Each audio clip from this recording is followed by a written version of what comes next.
हमारे पास next question है, two mirrors are inclined at an angle of theta as shown in the figure.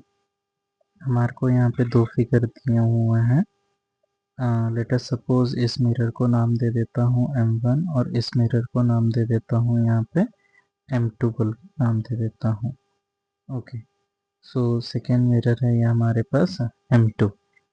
अब दोनों के बीच में यहाँ पे एंगल कितना बना हुआ है, थीटा बना हुआ है।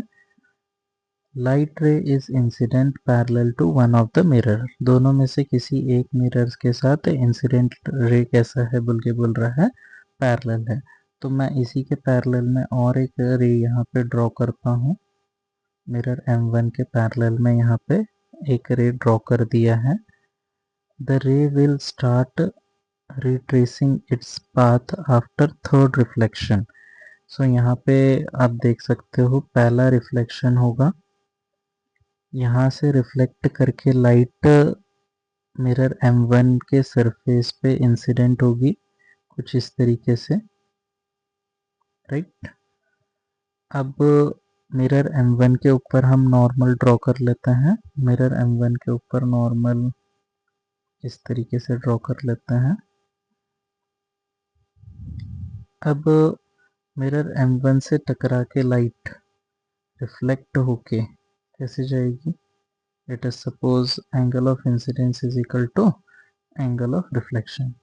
तो यहाँ पे फर्स्ट रिफ्लेक्शन हुआ, यहाँ पे सेकेंड रिफ्लेक्शन हुआ, अब यहाँ थर्ड रिफ्लेक्शन हो गया। अब थर्ड रिफ्लेक्शन के बाद ये रे ऑफ लाइट जो हो रही है वो रिट्रेस कर रही है। पहले इस तरीके से आई थी रे ऑफ लाइट, राइट। अब नेक्स्ट यहाँ पे देखेंगे रिट्रेस करते हुए जाना है तो इसको इस डायरेक्शन में जाना होगा। तो रिट्रेस करते समय अगर यहाँ पे हम बात करें तो यहाँ पे एंगल कितना बन रहा है हमारे पास, देखिए 90 डिग्री बन रही है। कितनी बन रही है, 90 डिग्री। और इंसिडेंट रे मिरर के साथ यहाँ पे लेट अस सपोज कितना एंगल बनाया हुआ है, थीटा। क्योंकि मिरर M1 और ये देखिए एंगल कितना बना रहे हैं, थीटा। तो ये रे और ये रे एक दूसरे के क्या है बताओ, पैरेलल। तो पैरेलल लाइन इसके साथ कितना एंगल बना रही है, थीटा एंगल बना रही है। अब ये एक लाइन और ये एक लाइन, दो लाइन एक दूसरे को पैरेलल है। पैरेलल लाइन को ये वाली लाइन क्या कर रही है, इंटरसेक्ट कर रही है, काट रही है ये वाली लाइन। तो यहाँ पे एंगल थीटा है, तो यहाँ पे एंगल ऑफ इंसिडेंस भी कितना हो जाएगा हमारे पास, थीटा हो जाएगा।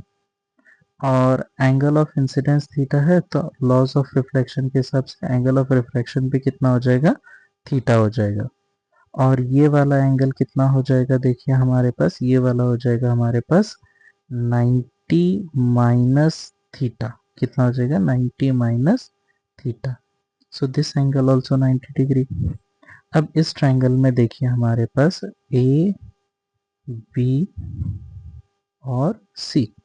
इस ट्रायंगल में देखिए अब ये एंगल हमारे पास थीटा है, तो ये एंगल भी कितना हो जाएगा हमारे पास, थीटा।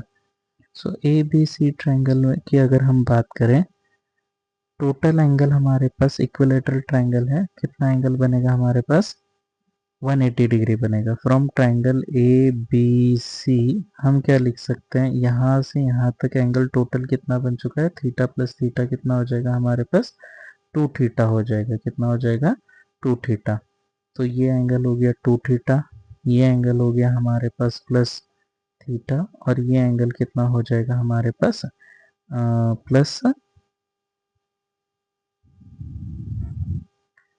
हो जाएगा हमारे पास 90 डिग्री। ये सब मिला के कितने हो रहे हैं हमारे पास, 180 डिग्री हो रहे हैं। तो ये हो गया 3 theta plus 90 which is equal to 180 degree. So 3 theta को यहीं पे रखिए, 180, 90 उधर जाके माइनस 90, तो 3 थीटा की वैल्यू कितनी हो जाएगी हमारे पास, 90। तो थीटा की वैल्यू हो जाएगी हमारे पास 90 divided by 30। Theta is equal to 0 से 0 कैंसिल, 3 3 इज 3 हमारे पास, 30 नहीं था 3 था हमारे पास। चेंज कर लेते हैं इसको हम, सो यहाँ से 3 3 1 ज़ा 3 3 3 ज़ा 9, तो 30 थीटा की वैल्यू कितनी हो जाएगी हमारे पास, 30 डिग्री हो जाएगी। यहाँ पे ये लाइन एक दूसरे के पैरेलल है और पैरेलल लाइन को ये लाइन इंटरसेक्ट कर रही है, यहाँ पे एंगल थीटा बना हुआ है। अब ये वाली रे भी जो है वो इन दोनों को इंटरसेक्ट कर रही है, तो यहाँ पे भी कितना बन गया था, थीटा बन गया था। Angle of incidence is equal to angle of refraction. और यहाँ पे रे ऑफ लाइट क्या हो गई थी हमारे पास, रिट्रेस कर रही थी, तो जो होगा एंगल ऑफ इंसिडेंस 0 हो जाएगा, तो एंगल ऑफ रिफ्रैक्शन भी क्या हो जाएगा, 0। जिस पाथ से आई थी उसी पाथ में वापस जाएगी, तो ये एंगल भी क्या हो जाएगा, 90 हो जाएगा। 90 टू थीटा थीटा कितना हो जाएगा हमारे पास, 3 थीटा प्लस 90, और इनका सम कितना हो जाएगा ट्रायंगल का हमारे पास, 180 डिग्री हो जाएगा। सो थीटा की वैल्यू हमारे पास कितनी आई है, 30 डिग्री। Thank you.